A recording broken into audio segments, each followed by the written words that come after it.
Olá, bem-vindo de volta ao Acontece Agora. Vamos juntos ver o que é destaque nesta quarta-feira no Brasil e no mundo. Um acidente envolvendo 3 carretas e 2 caminhões deixou uma pessoa morta e 5 feridas na manhã desta quarta-feira na Grande São Paulo. De acordo com o Corpo de Bombeiros, o chamado ocorreu por volta das 7h20 da manhã e o acidente aconteceu na entrada de um túnel na altura do quilômetro 28 do Rodoanel, sentido Castelo Branco. As vítimas que tiveram ferimentos leves foram atendidas pela concessionária que administra a rodovia. O local chegou a ficar totalmente interditado, o que causou lentidão e congestionamento também em outras regiões. A Fiocruz afirmou que vacinar crianças contra a Covid é fundamental para a imunidade coletiva. Segundo o Ministério da Saúde, mais de 1.000 crianças de 0 a 9 anos morreram por complicações da doença no país desde o início da pandemia. A Fundação Oswaldo Cruz concluiu um estudo para saber da importância da vacinação nas crianças. As avaliações apontaram que sem a imunização em massa das crianças brasileiras contra a Covid, dificilmente conseguiremos atingir os patamares mínimos de imunização necessários para a proteção coletiva da população no Brasil. O levantamento inédito da Fiocruz foi submetido à Revista Brasileira de Epidemiologia. O trabalho analisa a evolução da cobertura vacinal no país e revela que o ritmo do avanço da vacinação vem caindo sistematicamente desde setembro e já chegou praticamente à estagnação. Caso essa tendência se confirme, teríamos ao fim do processo cerca de 75% da população vacinada, o que é muito pouco para a proteção coletiva. O ideal seria termos, no mínimo, 85%. Para os pesquisadores, sem as crianças, vai ser praticamente impossível alcançar esse percentual. Segundo o estudo, a principal forma de superar a curva de estagnação num patamar baixo é ampliar as faixas etárias elegíveis para a vacinação, com a imunização das crianças de 5 a 11 anos de idade. Embora o uso da vacina da Pfizer já esteja aprovado pela Anvisa para essa faixa etária, o governo ainda não se decidiu se vai ou não disponibilizar o imunizante.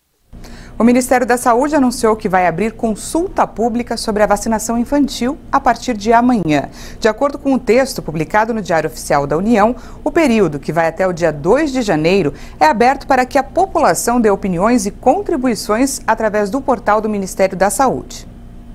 O primeiro-ministro britânico Boris Johnson diz que o governo não vai impor novas restrições até o Natal. Vamos conferir. O que posso dizer hoje é que, naturalmente, não podemos descartar mais medidas após o Natal. E vamos manter um olho constante nos dados e faremos o que for preciso para proteger a saúde pública. Mas tendo em vista a contínua incerteza sobre várias coisas, a gravidade da Ômicron, a incerteza sobre a taxa de hospitalização ou o impacto da vacina ou dos reforços, não achamos que haja hoje evidências suficientes para justificar medidas mais duras antes do Natal.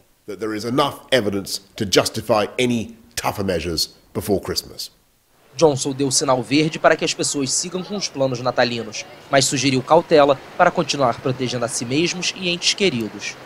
A disseminação da Ômicron atingiu bares e restaurantes com muitos cancelamentos de festas de fim de ano que afetaram 60% dos estabelecimentos em dezembro.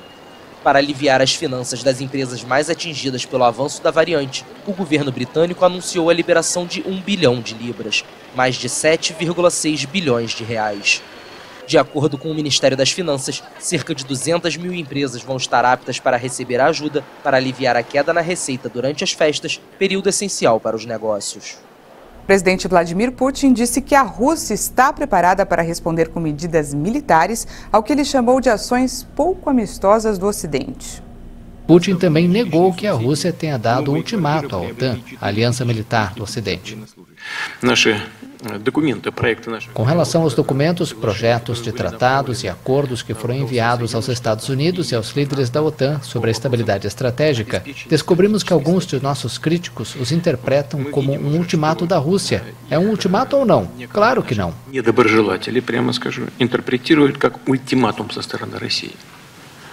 Это ультиматум или нет? Конечно, нет. O presidente da França, Emmanuel Macron, e Putin conversaram nesta terça-feira sobre as propostas de Moscou. A Rússia propôs na última sexta-feira 2 eventuais tratados, um com os Estados Unidos e outro com a OTAN, que resumem suas demandas para a redução das tensões. Americanos e europeus acusam Moscou de preparar uma ofensiva militar contra o país vizinho. O governo cubano admitiu que a inflação deve chegar a 70% até o fim do ano. Grande parte da alta se deve ao fato de que o governo aumentou os preços em 44% desde janeiro, como parte de uma reforma monetária. A medida também implicou em um aumento salarial médio de 450%. Os preços aumentaram. O arroz que vendíamos nos mercados a 25 centavos, colocamos a 7 pesos. Então a inflação é astronômica, mas os salários também aumentaram. Temos que fazer essa análise em 2021 quando falamos de Cuba. O salário mínimo foi fixado em janeiro em cerca de $87 e no final deste ano é de cerca de $163. Segundo o governo cubano, a inflação também se deve a fatores externos, como a pandemia no mundo e a intensificação do embargo econômico dos Estados Unidos. Em 2021, a economia cresceu 2%, abaixo dos 6% esperados pelas autoridades. Para o ano que vem, espera-se uma recuperação gradual da economia, com a reabilitação da indústria do turismo, motor da economia cubana, para atingir um crescimento do PIB de 4%. Mais de 40% dos brasileiros tiveram a carreira prejudicada pela pandemia do coronavírus.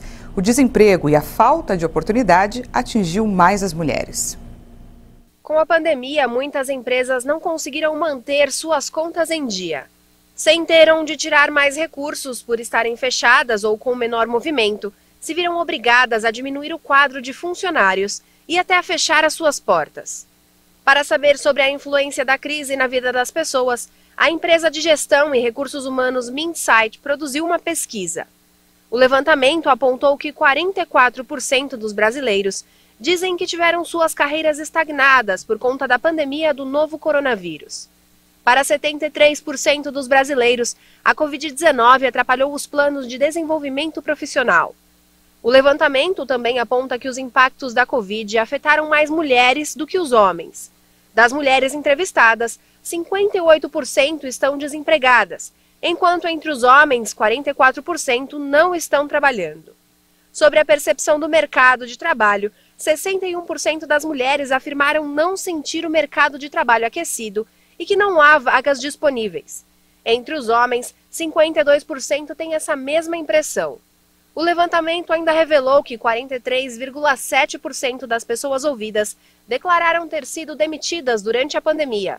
51,2% estão desempregados e buscando uma reinserção no mercado de trabalho.